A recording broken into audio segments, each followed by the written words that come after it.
وصدق رسوله النبي الكريم الرؤوف الرحيم إن الله وملائكته يصلون على النبي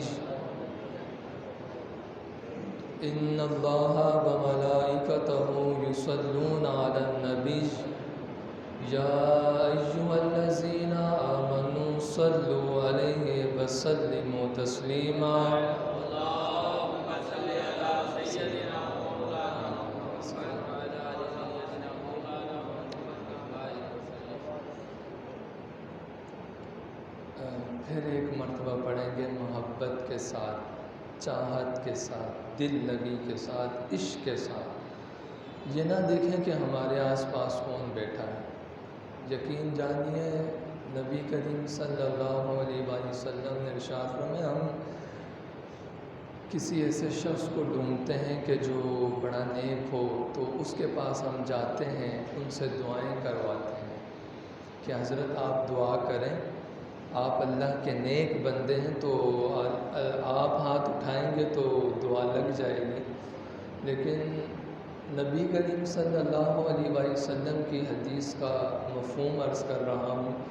جو شخص حضور پہ درود پڑھتا ہے نا تو دعا کے لیے فرشتہ اس کا نام بھی، اس کے باپ کا نام بھی حضور کی بارگاہ میں پیش کر دیتا ہے. تو پھر ذوق کے ساتھ پڑھا کریں. یہ اب میں نے بولا تو اب آپ پڑھیں گے تو پھر اس میں تو کمال نہ ہوا نا. کمال تو پہلی بار کا ہوتا ہے، کیونکہ وہ میرے کہنے پہ آپ نہیں پڑھتے، دل سے پڑھتے ہیں. تو ضرور محبتوں کا اظہار فرمایا کریں. ان اللہ و ملائکتہ یصلون علی النبی یا ایھا الذین آمنوا صلوا علیہ وسلموا تسلیما اللہم صل علی سیدنا و مولانا محمد وعلی آل سیدنا و مولانا محمد مبارک وسلم. حمد و ثنا کے بعد میرے نہایت ہی واجب القدر سامعین ذی وقار السلام علیکم ورحمۃ اللہ وبرکاتہ. دعا ہے اللہ رب العزت سے کہ جب ہمارے جسموں سے جان نکل رہی ہو ہمارے ہونٹوں پہ نام محمد عربی صلی اللہ علیہ وآلہ وسلم کا ہو. اس رمضان المبارک کو امہات المؤمنین حضرت خدیجۃ الکبریٰ رضی اللہ تعالی عنہا کو یوم بھی ہے، اور پھر امہات المؤمنین حضرت عائشہ صدیقہ رضی اللہ تعالی عنہا کا بھی یوم ہے، اور پھر غزوہ بدر بھی گزر گئے. تو ان تینوں امہات المؤمنین حضرت خدیجۃ الکبریٰ کا بھی ذکر تھوڑا سا سناؤں گا، اور پھر امہات المؤمنین حضرت عائشہ صدیقہ رضی اللہ تعالی عنہا کا بھی سناؤں گا، اور پھر آخر میں غزوہ بدر کے حوالے سے چند باتیں آپ کے سامنے میں رکھوں گا. اگر آپ یہ چاہتے ہیں کہ ہماری بچیاں جب دوسرے گھر میں جائیں تو عزت کے ساتھ، وقار کے ساتھ اپنی زندگی جب تک جسم میں جان ہے تو عزت کے ساتھ گزارے ہماری بچی، عزت کے ساتھ. تو ابھی آپ پر فرض ہے، نہ سنت ہے نہ واجب ہے، بلکہ کیا ہے، فرض ہے کہ آپ اپنی بچیوں کو نبی کریم صلی اللہ علیہ وآلہ وسلم کی تمام ازواج کی سیرت پڑھ کے سنائیں. اور یہ ابھی میں دو ہستیوں کا جو ذکر آپ کو سنانے لگا ہوں نا، یہ باتیں بیوی کو سنانے والی نہیں ہیں. یہ بات میں آپ سے پہلے عرض کر رہا ہوں، یہ باتیں بیوی کو بتانے والی نہیں ہیں، یہ باتیں بچیوں کو بتانے والی ہیں. تو یہ باتیں آپ نے بچیوں کو جا کر بتانی ہیں، تو کل جب وہ دوسرے گھر میں جائیں گی تو آپ کو کوئی شکایت نہیں ملے گی. اللہ تعالیٰ نے قرآن مجید میں ارشاد فرمایا، لوگوں جو میرا جو محبوب ہے نا وہ تو مومنوں کی جانوں سے بھی زیادہ قریب ہے. کیا مطلب؟ حدیث کا مفہوم ہے، حضور نے ارشاد فرمایا اے امتی کانٹا تیرے پاؤں میں چبھتا ہے، درد پہلے مجھ محمد کو ہوتا ہے صلی اللہ علیہ وسلم. کیوں؟ کیونکہ حضور مومنوں کی جانوں سے بھی زیادہ قریب ہے. اور پھر آگے ارشاد فرمایا وَأَزْوَاجُهُ أُمَّهَاتُهُمْ، میرے محبوب کی جتنی بھی ازواج ہیں وہ مومنوں کی مائیں ہیں، اور ہماری سب سے پہلی ماں کا نام امہات المؤمنین حضرت عائشہ صدیقہ رضی اللہ تعالی عنہا ہے۔ آپ نا مکہ کی نا ملکہ تھی، ملکہ۔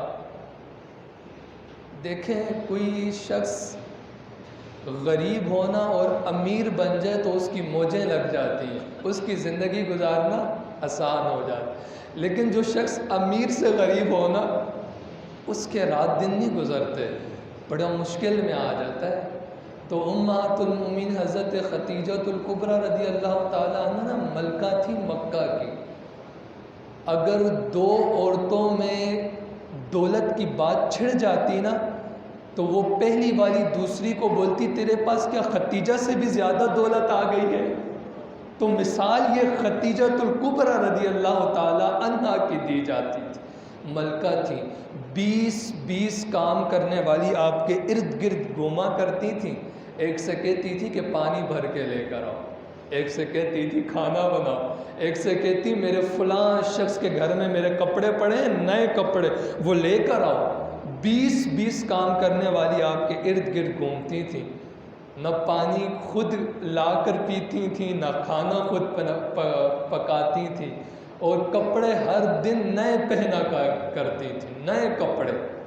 لیکن سنیے، جب یہ مومنوں کی ماں امہات المؤمنین حضرت خدیجہ الکبریٰ رضی اللہ تعالی عنہا حضور کے نکاح میں آئی نا، تو محدثین فرماتے ہیں ساری جائیداد، کل اثاثہ، ساری دولت حضور کے قدموں میں لا کے رکھی۔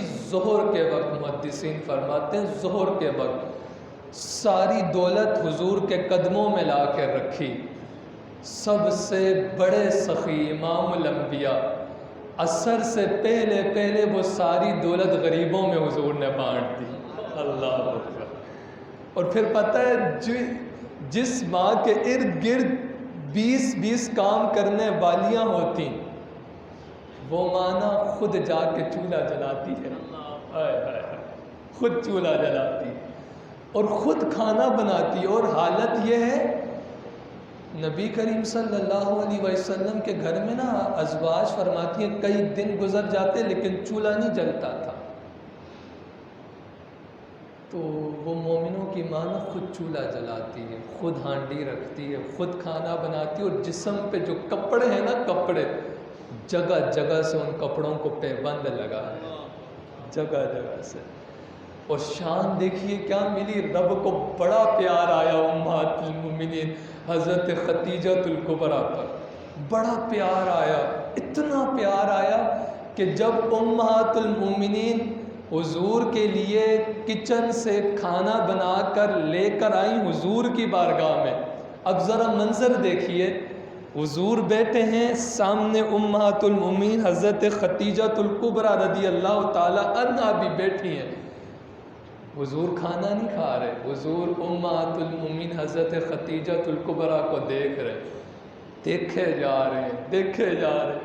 کافی دیر گزر گئی تو مومنوں کی ماں نے فرمایا حضور کھانا ٹھنڈا ہو رہا ہے، آپ مجھے ہی دیکھے جا رہے ہیں۔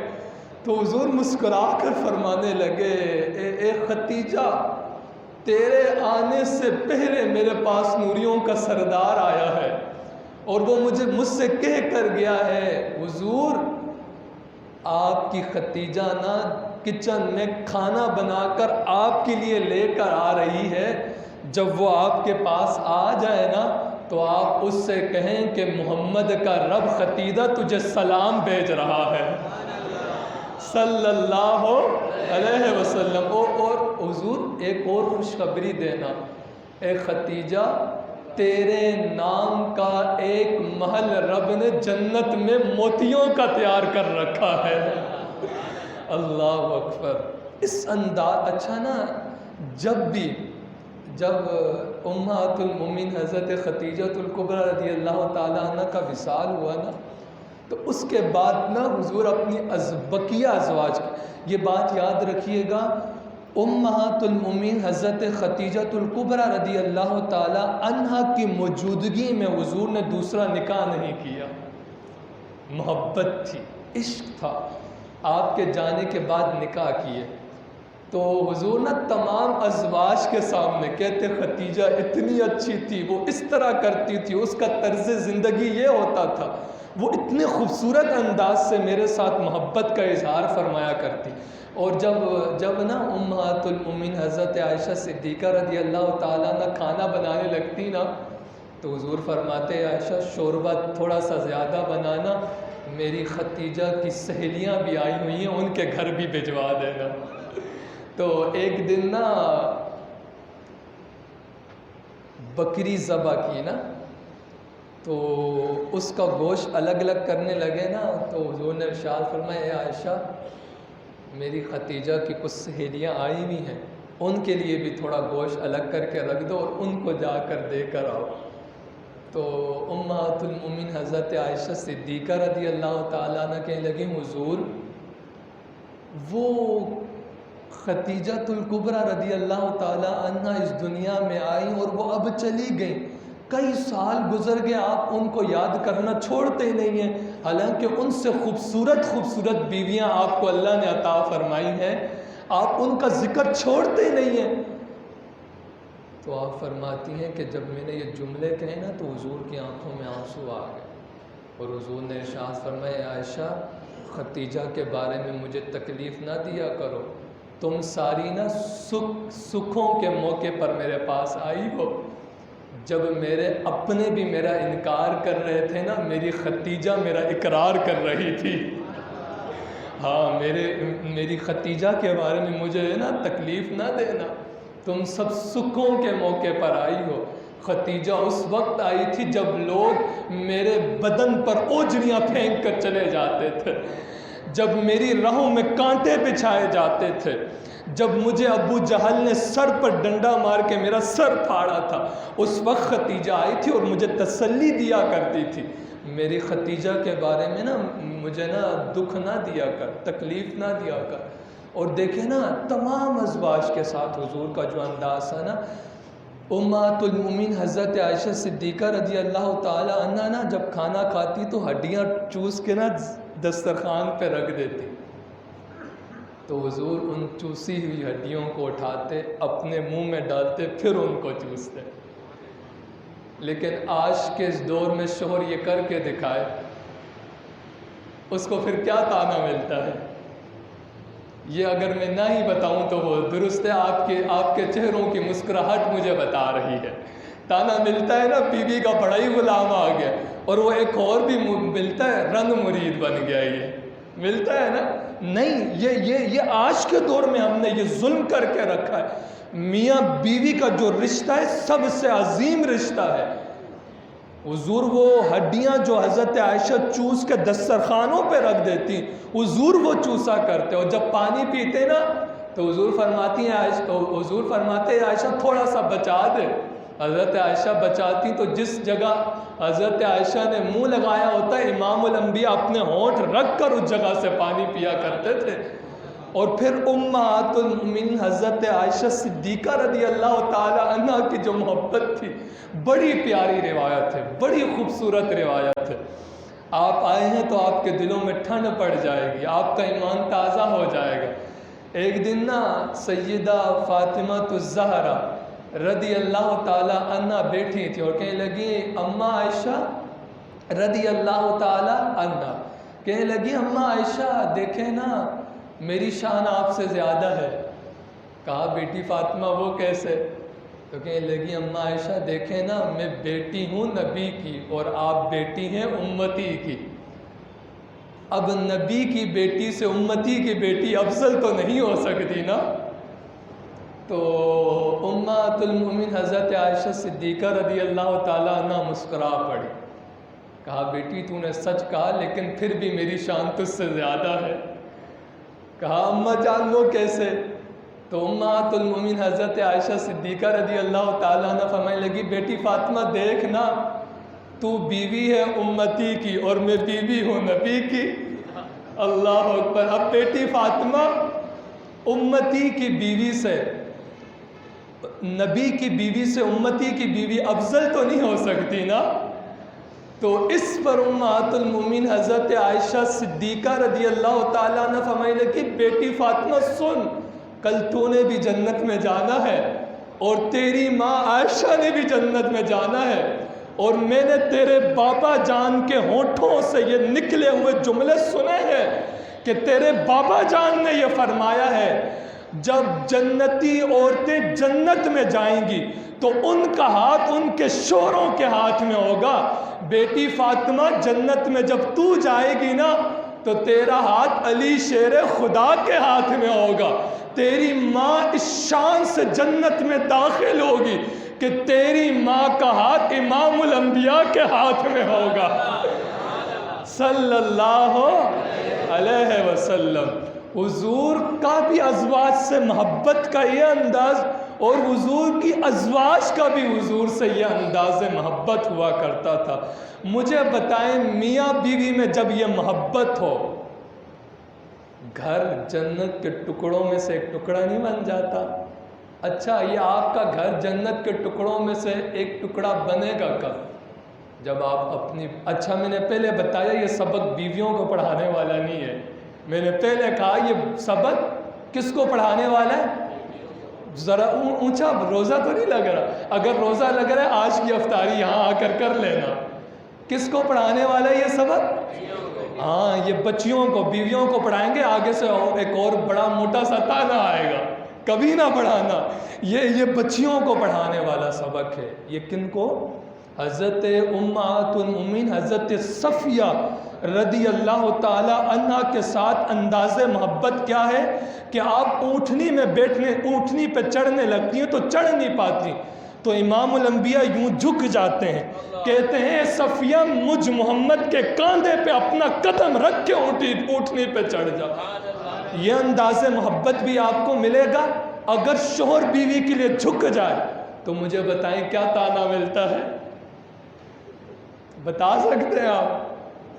تو یہ سبق جو ہے نا یہ بچیوں کو پڑھانے والا ہے، اور لے کر بیٹھیں، ورنہ یاد رکھیے گا میری اور آپ کی بچیوں کا جو گھر ہے وہ نہیں بسے گا، خدا کی قسم نہیں بسے گا اگر ہم نے انگریزوں کی تعلیم صرف دے کر رکھ دی، ہاں کبھی نہیں بسے گا۔ یہ قرآن کی تعلیم دینی پڑے گی اور نبی کریم صلی اللہ علیہ وسلم کے حدیث پڑھ کے سنانا پڑیں گے۔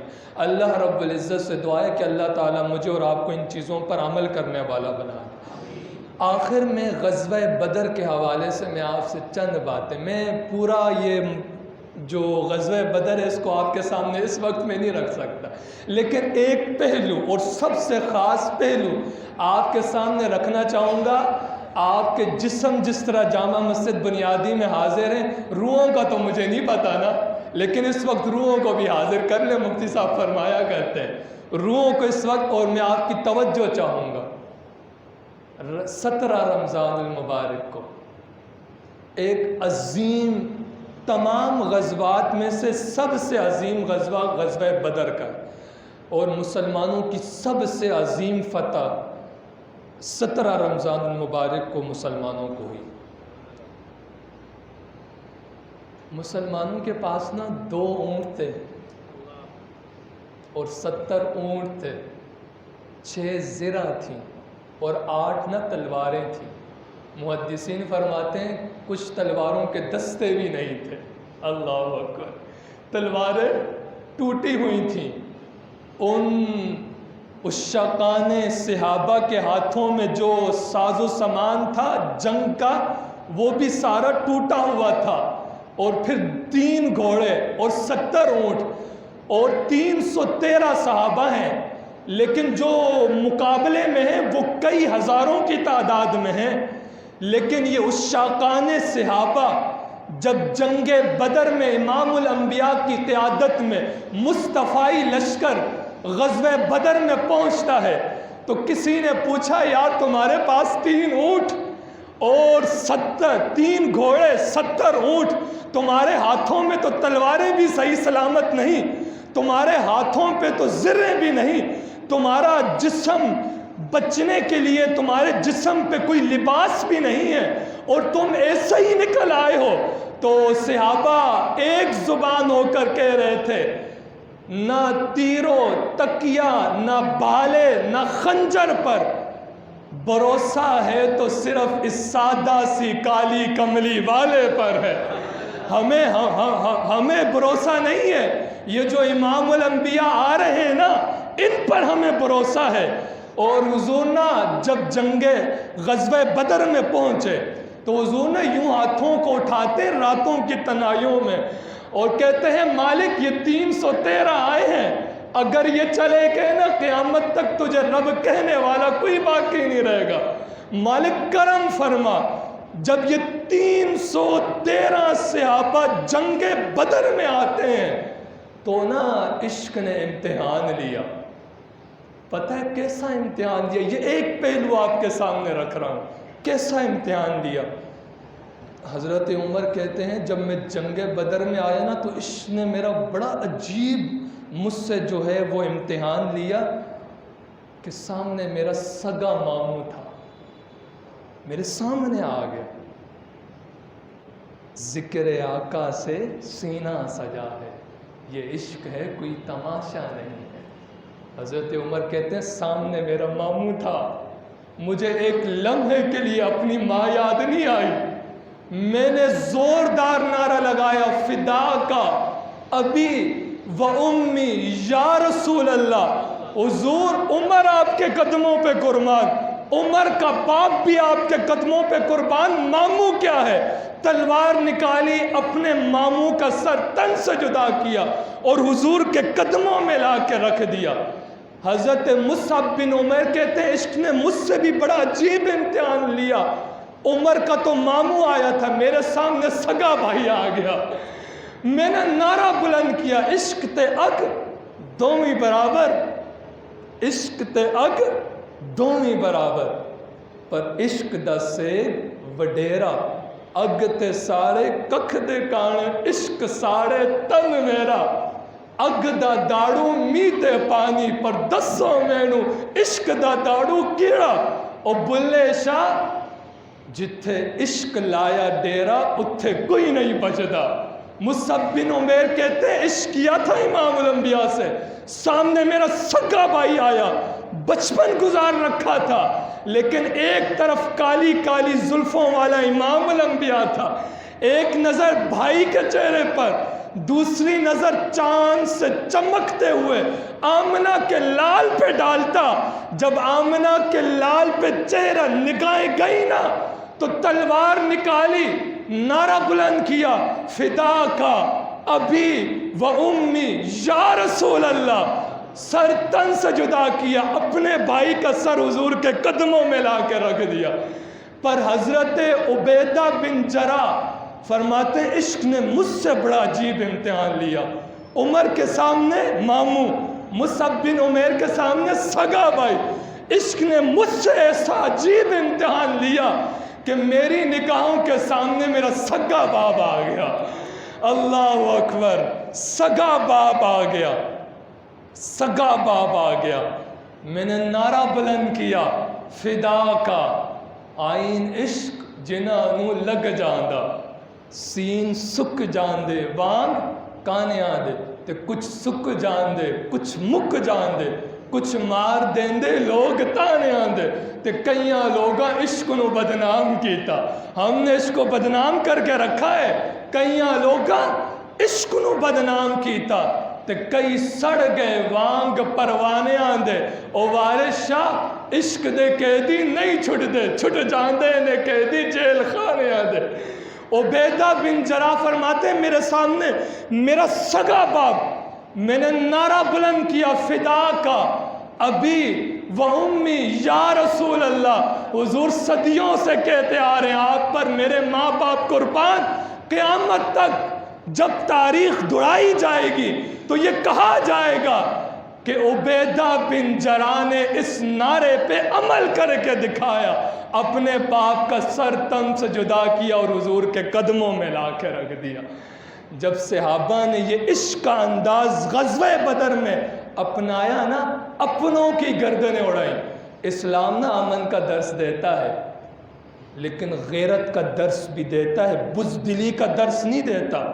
سامنے حضور کا گستاخ کھڑا ہو اور ہم کہیں نہیں جی اسلام تو امن کا درس دیتا ہے، اس خبیث سے ہاتھ ملاؤ اور پیچھے ہٹ جاؤ، نہیں، قرآن کہتا ہے اُتُلِّمْ بَعْدَ ذَلِكَ سَنِيمٌ، جس نے میرے محبوب کی بارگاہ میں اپنی زبان درازی کی، غلیظ بکا اور ہاتھوں کو اٹھا کر چند لکیریں لگائی، وہ حلالی نہیں ہے، وہ حرامی کا بچہ ہے۔ اُتُلِّمْ بَعْدَ ذَلِكَ، پھر اسلام کہتے ہیں امن کا درس نہیں ہے یہاں تلوار اٹھاؤ اور گردن اڑا کے رکھ دو۔